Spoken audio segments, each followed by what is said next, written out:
Hey, what's up guys, my name is Crash, and today we're doing a review on God of War and why it's almost a masterpiece. So let me give you a little bit of backstory before we get into this. I haven't played God of War since the PS2. I played the first one, and then after that, I honestly haven't touched the franchise since. Just because after the PS2, my dad got us a Xbox 360, so after that, I honestly never really knew much about what was going on with God of War or any of the other franchises that are exclusively the PlayStation until this generation. I decided to get a PS5, so I've been playing a lot of the games I've missed out on. And so far, this game is amazing, and let's start with the first thing why, which is definitely the gameplay. So let's talk about combat. The combat in this game is pretty cool. I honestly liked how it was set up. There's like this skill tree that you can use that you can set up different attacks and stuff, and you can get a whole bunch of different combos to fight the enemies, and it's awesome to see because usually with games, you're usually running around the same type of combat styles, which is kind of boring, but this game kind of actually gives you praise when you try something else out. Like at the beginning, I was using the same combo over and over again, and then at some point in time, it stopped working. But then once I learned that there was other combos to be thrown out, the game got 10 times easier and 10 times better, in my opinion. Not every game has to be a huge challenge. Don't get me wrong, I was still playing on the second highest difficulty, so the game was still a pain. But it wasn't to the point where I felt like the game was being unfair with me, if that makes sense. Let's talk about the enemy variety a little bit. There is a decent amount, but after like the midway point, you start noticing most of the time you are fighting the same type of enemies, which can be fine as long as the enemies are done well. The same thing happens with bosses, but the main bosses in the game are amazing, but when it comes to like side ones, like the ogres and stuff, it gets a little bit annoying because you fight the same ones over and over again. But aside from that, even though it is kind of tedious, the game is so fun and kind of refreshing to the point where even though they make you fight the same type of enemies, it just feels right, if that makes sense. Another feature I thought that was pretty cool was the sun. Honestly, I thought he was just going to be a throw-in character that was somewhat annoying, but he honestly wasn't all too bad, except at the ending part, he got a little bit iffy. But he has his own little skill tree, which is cool, so it's not like he's not like growing with your character as well. He honestly has his own unique charm to him, which is really cool. And at first, when I thought I was playing the game, I thought he was just going to be like a bullet sponge character where I kind of like hide behind him and let him get beat the crap out of. Like, don't get me wrong, most of the time that's what you're trying to do, but he's not too bad. He honestly does a lot of damage, and throughout his skill trees, you actually find different arrows and stuff, so he's not like useless, which is awesome. He does play a lot of major roles throughout the puzzles, and to be honest, let's get into the puzzles. The puzzles in this game are alright. Most of them can get kind of boring. Most of them are redone, and it feels like most of them are around the same mindset where you go around, you destroy an urn, you open a chest. You get that like hundreds of times throughout this game. It's the same thing with the Blades of Chaos. You kind of like throw them at like these bushes and you like burn them, and then you open a chest. And you'll get either you'll enjoy them or they're kind of boring. I think this is kind of down to opinions to it. But personally, I thought the original did it a lot better. Most of the puzzles just weren't enticing enough to pull me in, if that makes sense. And I kind of wish that they didn't tell you so much about the puzzles. I wish they were more, you just find them out yourself. And most of the puzzles throughout the game are really easy to the point where they might not even take you 30 seconds to find out what you're trying to do, which can be fine.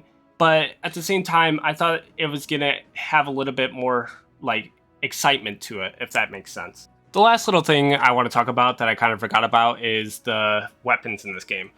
There's only 2 different weapons, which is completely fine because I think they were done really well. You had the Blades of Chaos and then the Leviathan Axe. I love both of them just because they both have their own unique charm to them. While the Blades of Chaos is more of does a little bit of damage while doing a whole bunch of AoE attacks, which is awesome. So if you're like in a group of enemies, you can take out like 6 or 7 all at the same time. While the Leviathan Axe is more of you take out one target, but you're doing a lot more damage to them, which is awesome to see that you get to see 2 two different weapons done in completely different ways. And I honestly like it better this way instead of having like 6 to 7 different weapons that are just a little bit less unique. It's awesome to just see two and them being complete opposites of each other and having their own charm to it. And plus, the other thing that makes them a lot cooler is that they are both used for different types of puzzles. So it's not like the weapon is useless after just combat either. Like they are used for their own like advantages as well, which is awesome. And I'm happy that the devs were able to take the weapons and use them to their most potential, if that makes any sense. So the next thing I want to get into is the side missions. The side missions in this game are actually done pretty well. Some of them are somewhat boring. Most of the time it comes down to you running around, killing a couple enemies, heading back, getting a reward, which is fine. Most of them don't have the best stories to them, except for the two dwarves that you meet throughout the game. They actually have a decent on story getting told while you're running around, and like there's a huge reward at the end, so it's worth your time and effort to actually go through it. So it's not like these side missions are useless where they give you like a fucking apple or something stupid like most other games. Like they give you something that's completely useless that you'll never use probably. But this game actually cares about your time a little bit. So with the side missions, they were done great. Like every side mission at least had a thing that you might actually want.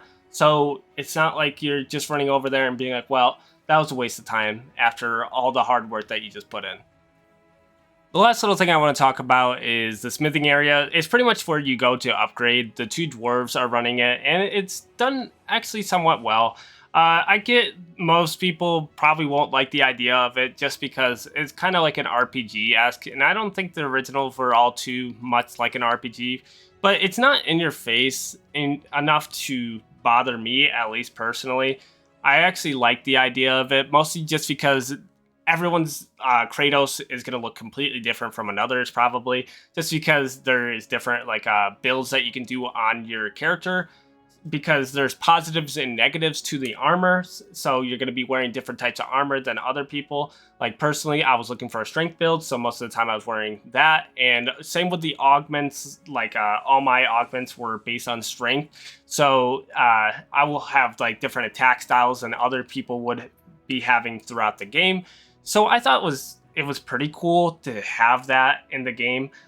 But like I said, I understand if some people don't like that. But personally, I thought it was done well enough to a point where it's kind of not in your face. You can go and upgrade your stuff, but most of the time you don't really have to upgrade it or go all too into it, because all the main objective like upgrades are given to you throughout the story. So like all your weapons are going to be the same level as some other dude that's playing the game as well, as long as you're just playing the main objective, which is awesome, at least in my opinion. Well, let's get into the last thing, which is the story. If you guys haven't played the game, personally, I'm going to tell you it's probably to just skip to the end of the video, because honestly, this is something that you probably would want to experience yourself. Well, let's get right into it. The story in this game is done great. I mean, honestly, I didn't have almost any issues with how it's written or any of the characters. To be honest, almost everything was done really well. I felt like the son was just going to be very annoying throughout the story, but honestly, I could feel his issues, and like I didn't like hate him. I didn't want him to go away. Like most of the time with other games, usually with children or anything like that, it's just like a character that most of the time it's just going to bother the absolute hell out of you. But honestly, the curiosity of the kid, and to be honest, if you don't know much about Norse mythology, I know a little bit about it. If you don't know anything about it at all, it's awesome to have him around because he teaches you about it, and as well is both of your characters are also learning it. So it's not like you're just like from the outside looking in, like all of you are outsiders just looking in, trying to learn what's going on, which personally I thought was awesome. There is a couple issues throughout the story, but they're not like significant enough, and they're really hard to point out. So I'm not even going to try to go into that, just because they are so minuscule to the point where it's just like, oh, well, I don't really care. Like, it's just like some things that are written weird, or some things that you could personally feel like could have been done better. Like personally, I thought there should have been a couple more gods, but that's just because I wanted more to the game. Like I didn't want it to end. But that's just like a little nitpick, and to be honest, it's not that big of an issue. Uh, like I said though, I wish the game was a little bit longer. The gods that you do end up fighting are Thor's sons and Boulder, and to be honest, I thought it wasn't that impactful personally. And the story that was written is a little bit good. I honestly thought the idea of going up and dropping the son's mother's ashes on the highest peak was pretty cool, and I loved the foreshadowing at the end of the game. I thought that was awesome. The great way to set up this next game, and I haven't played it yet, and it really did get me excited to try it out. But yeah, I wish there was a little bit more than just the 3 major enemy gods.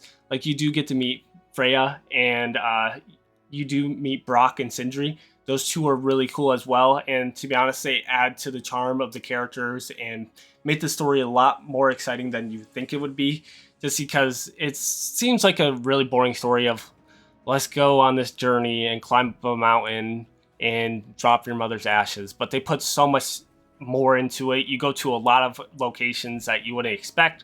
Like I wasn't expecting to go to Helheim, Jotunheim, or actually any of that. Honestly, I thought we were going to stick in like 2 to 3 locations at most. So seeing all these other locations actually was pretty charming. And even with the challenge one that you don't have to go to, I love the idea that they even gave you that to even go explore and do challenges and get more items to make your character stronger. They didn't even have to throw that in, but they decided to, which is just amazing in my opinion. But let's talk about the characters a little bit more. Boulder is somewhat interesting. He's the main hunter. He has Thor's sons help him throughout the story. To be honest, the 2 sons are kind of whatever. You meet one and he gets killed like 5 seconds into fucking meeting him. So it's just like, oh, well, there goes that guy. But the other brother, he's all right. He's just kind of fucking annoying, to be honest. Boulder was like the only one that actually held up villain-wise, which kind of sucks, but he was done really well. Honestly, I love the way he was written. I like the idea that he hates his mother because she took the way of like his being able to feel away, which is actually pretty sad in a way. And it kind of helps you feel for him a little bit more instead of just being like, okay, this guy's just a bad guy. But he honestly has a couple goals that make sense and reasons why he hates people. He's still a psychopath and he needs to be annihilated, which, you know, Kratos does at some point, but you get what I mean. Aside from the villains, I think Freya was written really well. Kratos was done really well. The son was done really well, except at the later half, I thought he got a little bit annoying, mostly when he found out he was God. I know he was supposed to be an asshole, but it started annoying the shit out of me a little bit. But he gets over that really quick, so you won't really mind it as long as, you know, he gets through the story at a decent pace. But Brock and Sindri are also written well. I thought Sindri was a little okay. Brock was a lot more charming, at least in my eyes. I just thought the sick thing wasn't really all too funny, or I just didn't think the cleanliness thing was enticing enough to make the character work well in my eyes. But that's probably going to wrap up the review for me. Personally, I think the game is definitely worth a check out if you never even tried it. The game is almost at masterpiece level, but it still has its little issues. Personally, I never think any game is perfect. Usually, even my most favorite games, like my greatest highlights, like Call of Duty World at War, that is probably one of my favorite games, or Overlord, stuff like that. Even though I love those games so much, they all still need a little bit of work to make them perfect in my eyes, but that's just how games are. You're never going to get anything that's perfect, but this game is very close to being at that like #1 spot, if that makes sense. But if you guys enjoy the content, make sure to leave a like and a sub. And if you guys have any other suggestions for anything else to check out, make sure to leave them down in the comments down below, and I'll make sure to check it out as quick as possible. But I'll see you guys next time. See ya.